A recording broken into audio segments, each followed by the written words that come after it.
Hey, folks. Welcome to this little 10 good minutes that I'm doing.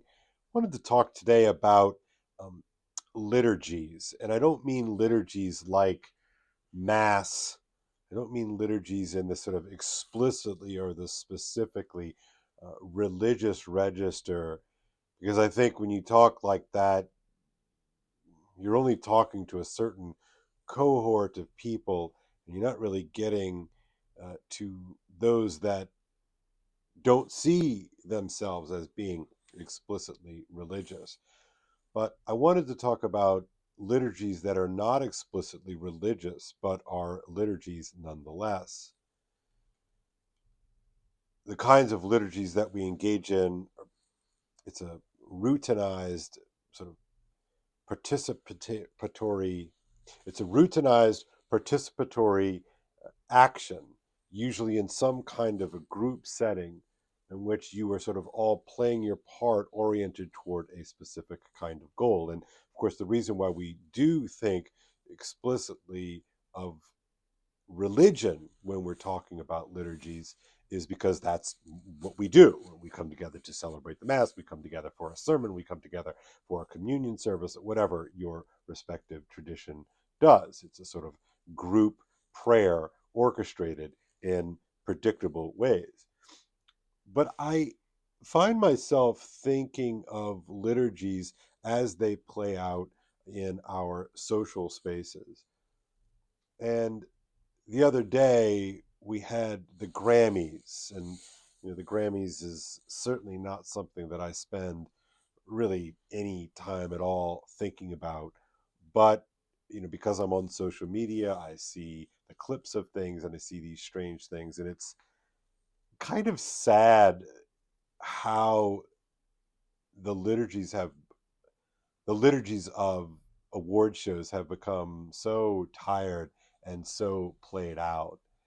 And of course, I'm not just talking about Kanye West and his wife, I think she is, in which she showed up with a dress that was not a dress, initially covered in some kind of fur coat. And then, of course, she walks down the red carpet and they sit there for a second and there are a bunch of pictures taken. And then, of course, she takes off her coat only to find out that she's essentially not wearing any clothes at all. It's a sort of a fine mesh thing, leaving absolutely nothing to the imagination. And part of me thought, is Kanye doing some sort of strange riff on the emperor has no clothes, or in this instance, the empress has no clothes? I'm not sure if he's that clever. I really do not know. But it is pretty pathetic and pretty ridiculous. But, I teach kids for a living, kids, high school students, anywhere from the ages of 13 to 19, depending upon what year they start and where their birthdays fall and that sort of thing. And I just wonder, do the adults who put on these shows, do the adults that kind of get dressed up, that this is sort of their weirdo prom that they get to do once a year, again, a kind of a liturgy, do they even have any sense that what they're doing is uh, bad? I mean, I know it sounds sort of trite to say that, but it's not good. It's certainly not good for our public commons. It's not good for sort of the spirit. It's not a liturgy that elevates. It's one that is merely oriented towards supercharging the capture of our attention. And hey, look, it works, right? There are very few things that are as dependable as sex and violence. And in, of course, in regards to the Grammys, there we have it's mostly sex on parade, and it still sells. Interestingly enough, but you sort of wonder, like, where's the bottom of all this? Where's the basement here? But it got me thinking, and I remember as a young person, this is sort of like a big deal. I remember when Michael Jackson was at the Grammys and the whole Thriller movement moment, big deal, and he did the moonwalk. Like, that was a big sort of cultural moment. And now it seems like these shows, these red carpet events, these kinds of things are simply made for Instagram. They're simply made for our social media feeds. And it got me to thinking about this old notion from a guy named Borstein talking about the image. And he talks about the pseudo event. And he talks about celebrities as being famous for being famous. And one wonders what he would have done with his insights that he makes way, way, way back in the day. I believe during the Kennedy administration, if memory serves. I believe it was in '61.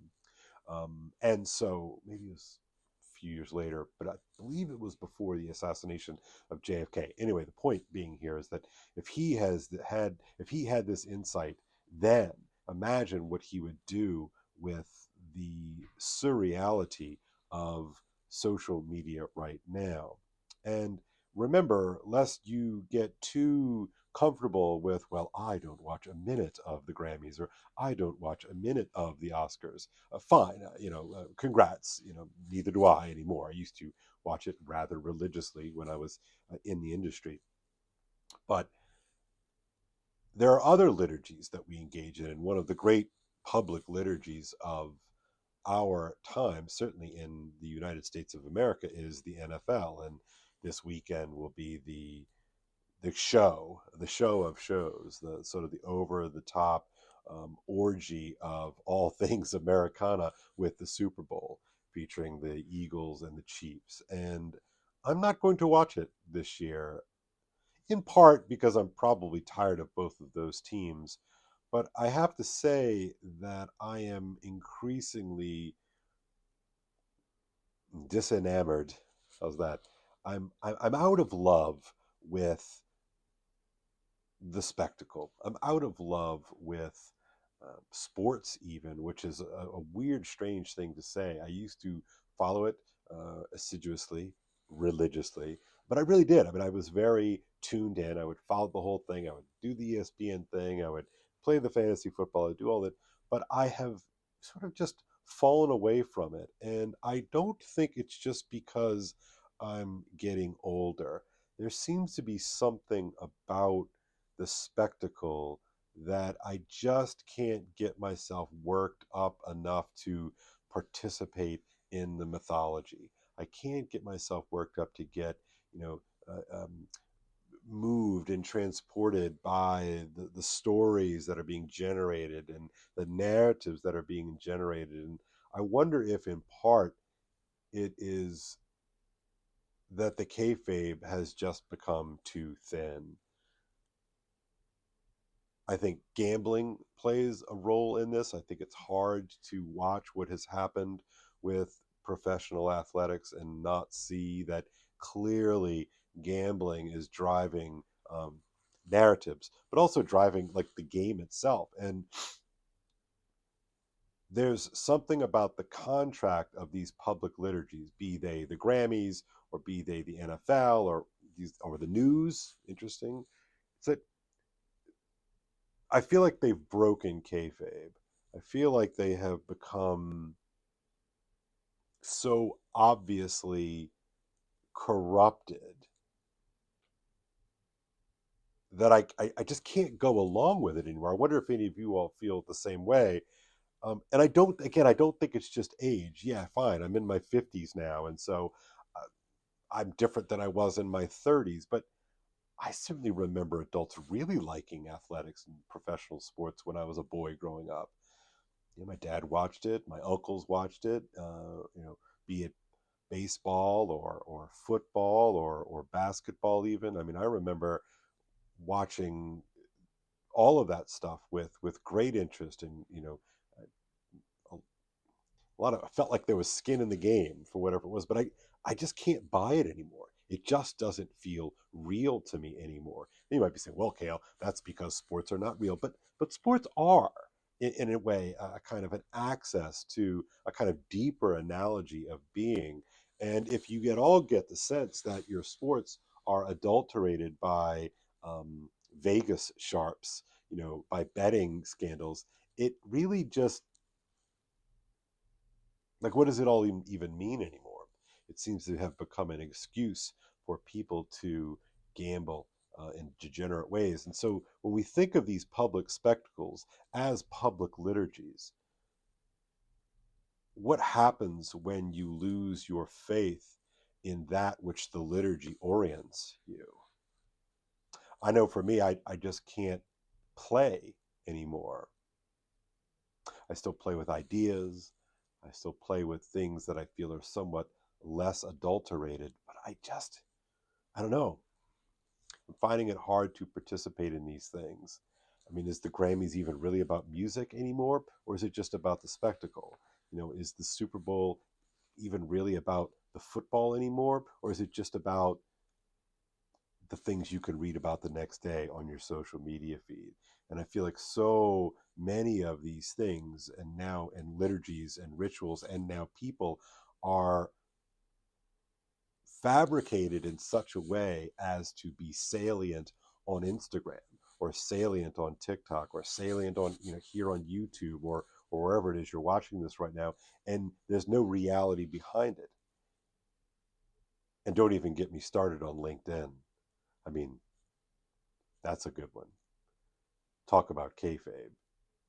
Talk about the liturgical aspects of posting. I'm happy to announce, and all then the requisite, you know, attaboys, congratulations, congratulations, that you get. These are strange dances that we do, and I wonder what happens to these dances when they're not oriented toward the true or the good or the beautiful. All right, 10 good minutes. See you guys later. Please hit the like and subscribe button. Thank you for paying attention. Thank you for giving me your time and attention. Again, I want to do everything I can not to bore you and not to waste your time. Take care. God bless.